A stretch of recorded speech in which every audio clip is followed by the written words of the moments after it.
Hello and welcome to today's episode of Coach's Corner. I'm Bill Coleman with Aiden Ahuja for HWTV, and today we're joined by Coach Amazan from HW Wrestling. So, Coach, could we go ahead and get started by, could you give us a little bit of background about yourself and your playing and coaching career? Yeah, for sure. So, little old me, I'm from New York originally, and a Strong Island, as they say, and I've been wrestling for a very long time, right?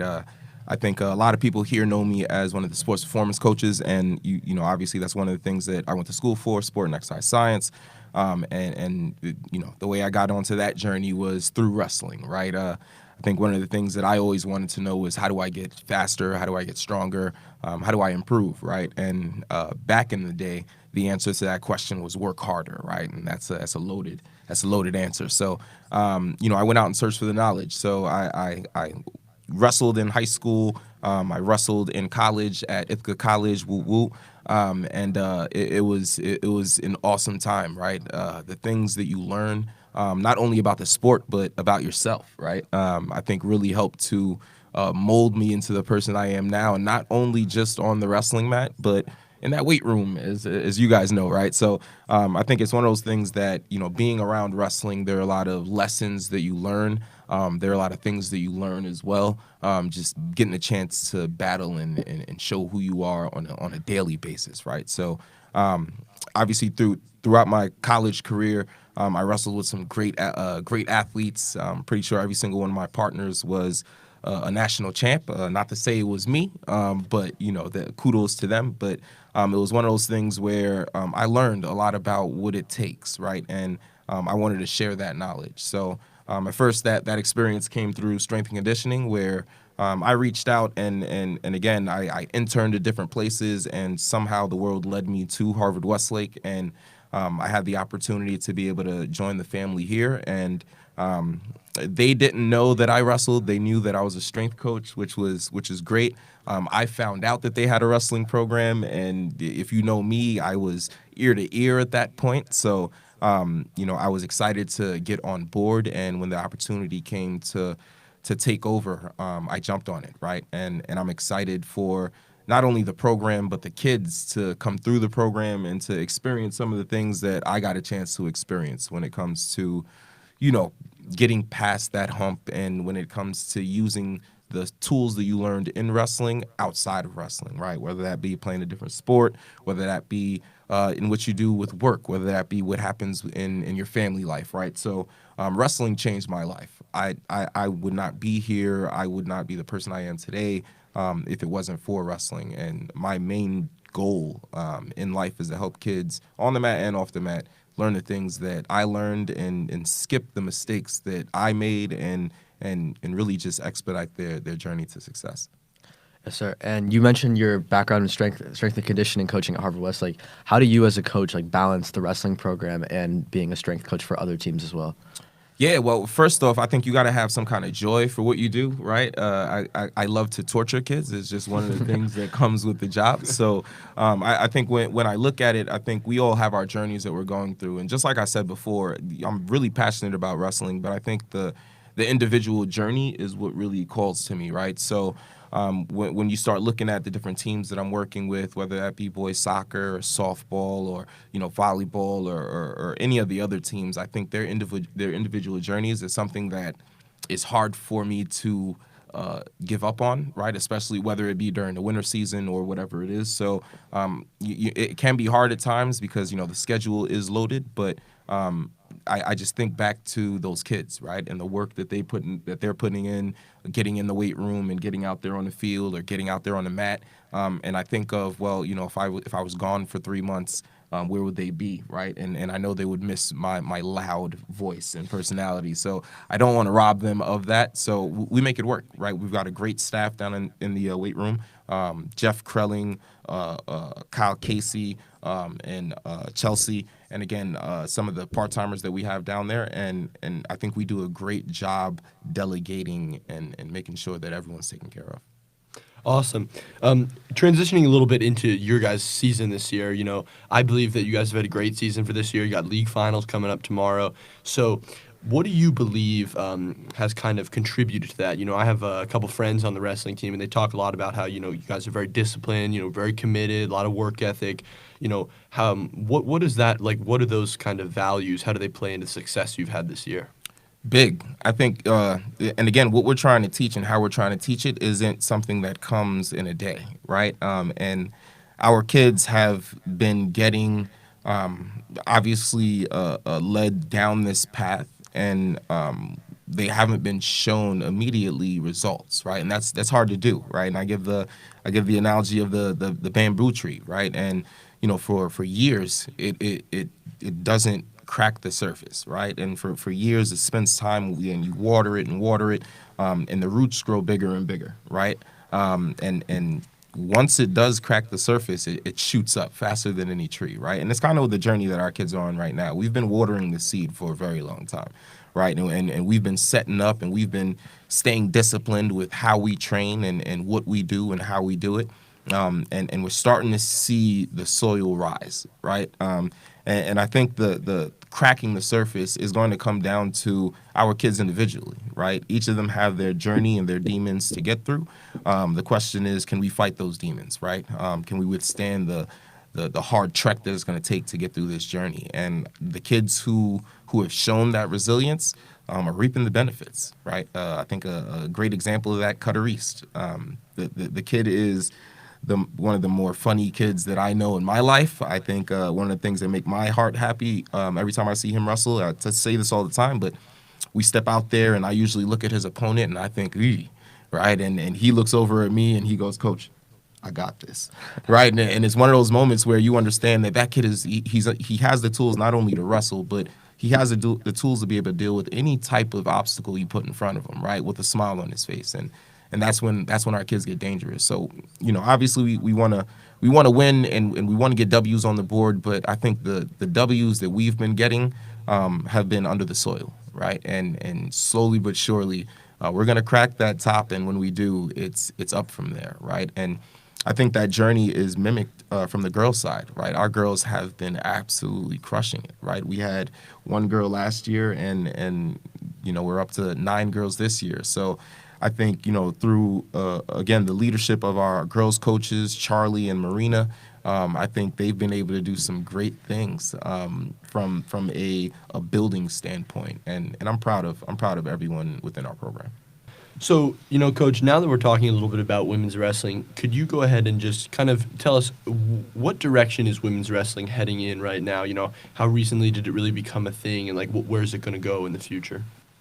Yeah, it's really explosive right now. It's really explosive right now. I think every day we notice that college programs are adding, you know, big time wrestling programs, right? Whether it be, you know, Iowa leading the way in the super schools here, to you know, a lot of other programs really growing their scholarships and their spots for women's wrestling, right? So we're noticing a big boom, more so than, you know, we've noticed from a lot of other sports in the last few years here, and again, a lot of opportunities are going to be open for women at that level. I think from the high school level, we have more girls, or pardon me, we have more women wrestling now than we've ever had before, right? And the level of wrestling is elite, right? So we're excited to see where wrestling grows, especially led by California, and how it grows. I think within our program itself,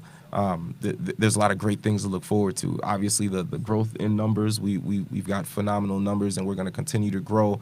But again, the level at which we're going to grow to is something that we want to keep an eye on. I think, you know, fairly soon we're going to be one of the top girls programs in the state, right? And I think that's coming, and it's inevitable, right? So at the end of the day, it's going to be we want to showcase our girls, right? We want to show the world what it is that they can do and how they work, because their work ethic is unmatched, right? It's unmatched, and we want to give them an opportunity to shine just as bright. So again, in terms of where girls or women's wrestling ends, in terms of where the ceiling is, we have no idea, but it is growing with exponential popularity.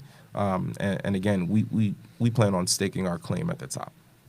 Yeah, and so you mentioned how you guys only had one girl last year, and the team, I think we've all seen, has grown a significant amount this year, and that's like heavily due to your amount of recruiting, and we've all seen that around campus.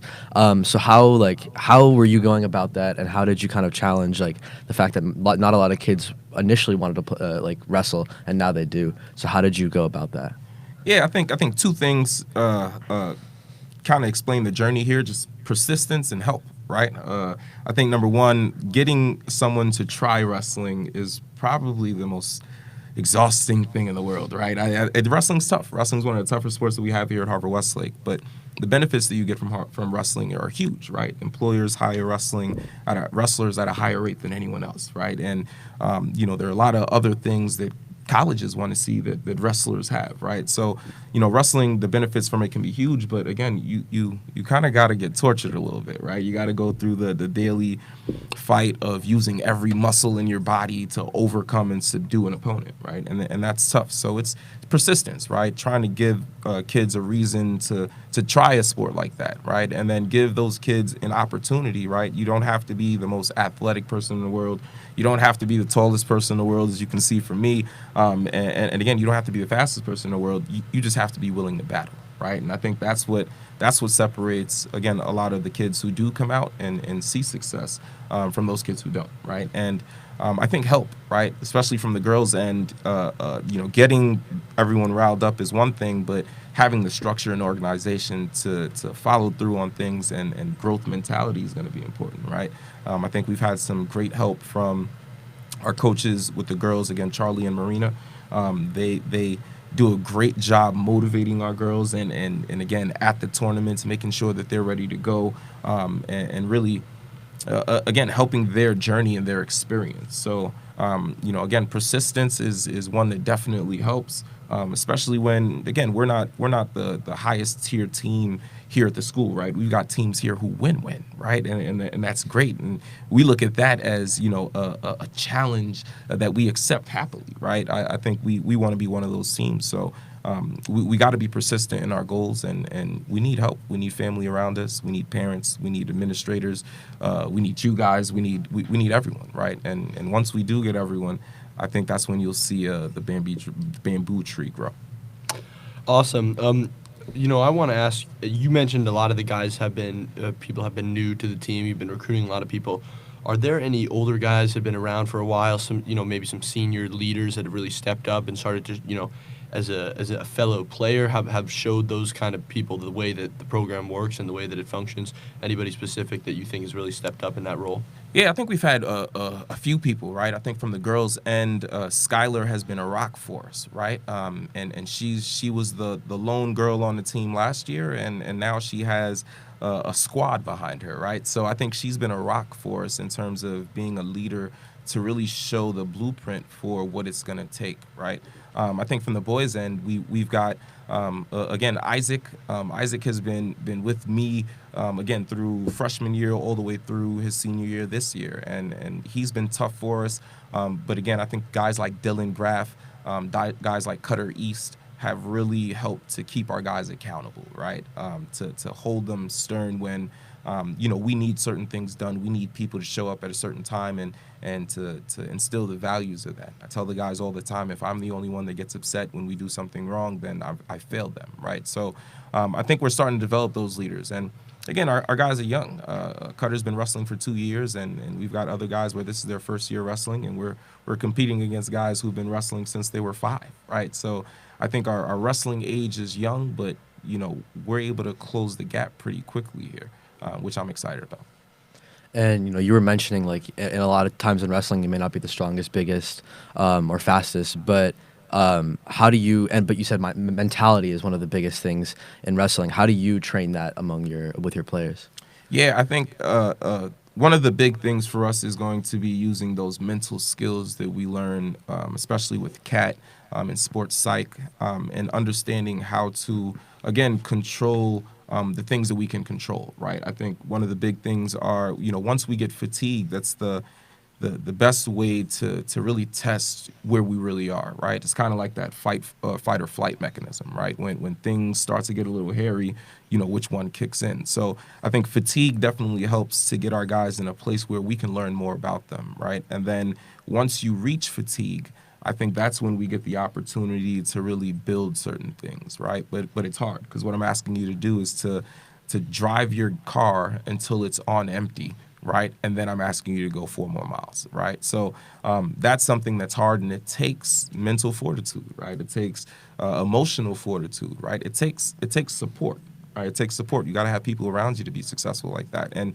again, the biggest thing that it's going to take is acceptance of failure, which is something that is hard for our kids and can be hard for a lot of people, but through failure, we learn success, right? If it wasn't for failure, if it wasn't through multiple failure, in fact, I think I've heard the most successful people have failed the most in their life, right? And I think once we start getting comfortable with the idea that failure is not the end-all, be-all, but the beginning, I think that's when we realize what this whole thing is about, right? And our kids are learning that. I think it was a scary experience to get to failure. I think once we've gotten to failure, we've panicked a bit, but I think we now have the skills to be able to deal with it. Hopefully, as we'll show tomorrow here. Awesome. And my last question for you guys is just, what goals do you have for the rest of the season, and then also like what is the vision for the program beyond this year and into the future years? Like, do you guys want to build the program up to be as big as basketball is right now, or other programs like that? Yeah, so the ultimate goal here is to be one of the top programs in the nation, right? If we're putting it all out there on the table, it's to be one of the top programs in the nation. We want to compete with the teams like the Buchanans, the Clovises, the St. John Boscos, and it's possible, right? I think here at Harvard Westlake, more so than anywhere else, it's possible. I think what we're focused on here is just refining our systems. I think, outside of just the wrestling, the X and O's, because we have a manual that goes about 7 phases deep, and right now we're at about phase 3, right? So, we're working through that pipeline in terms of our manual technically, but to get the right coaches around our kids, that's going to be something that's important to us, and we're still trying to make sure that we do have those right guys around and girls around, making sure that not only that, but we have the right system in place for our parents, right, to feel comfortable and to feel like they are a part of the family and that they have a very important role to play outside of just driving kids to practice and tournaments and back, right?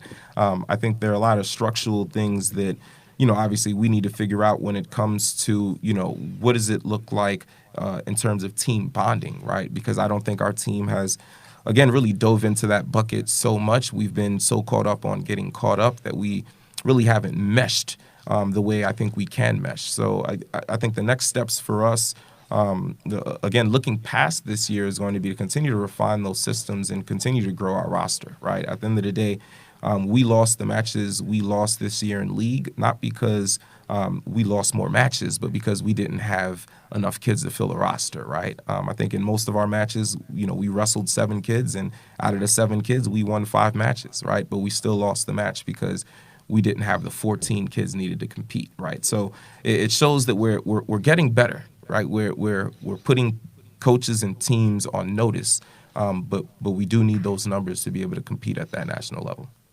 And before we end, I just wanted to ask if you had anything to say to the audience about just about the wrestling program and what's so great about it, and why to come join. Yeah, well, first off, just similar to obviously our school and our excellence, being a part of the Harvard Westlake family is one that is an experience that's like no other, right? I think what we're able to offer our athletes and our students here is something that you can't really find anywhere else. Same goes for wrestling, right? I think we're slowly but surely putting the pieces together with the coaches. And then from a technical standpoint, if you've looked at, our journey the last 2-3 years, it's been an exponential growth in terms of what our kids know and how they wrestle. So there's a lot of great things there, but really I think the ultimate call would be wrestling is one of those things that is not for a specific person, right? There's not one specific type or one specific thing that we look for. What we really monitor is what's on the inside, right? So if you are struggling, or if you've made it through some type of struggle, some type of adversity, or if you want to learn how to, when you do run into a wall, get past it, get through it, get over it, I think wrestling is a great way to do that, right? Because unlike other sports, wrestling is two people on the mat, you and your opponent, and their coaches in the corner, right? And the only thing you can depend on is the work that you've put in. So, again, for some, it's going to be a daunting challenge, right? Because especially when that whistle blows and the lights are off and that spotlight's on, it gets a little hot, right? So, it is a difficult ask, but I can promise you, and I can tell you from experience that wrestling changes lives. Wrestling changes everything, right? And I can only hope to instill some of those principles, not the wins, but more some of the other intangibles in anyone who ever comes across our program. Awesome, thank you so much. The Harvard Westlake wrestling program, they're coming up on their league final, and we're here with Coach Amazan of the wrestling program. I'm Aiden Ahuja and with Bill Coleman, and thanks for tuning in. Go Wolverines!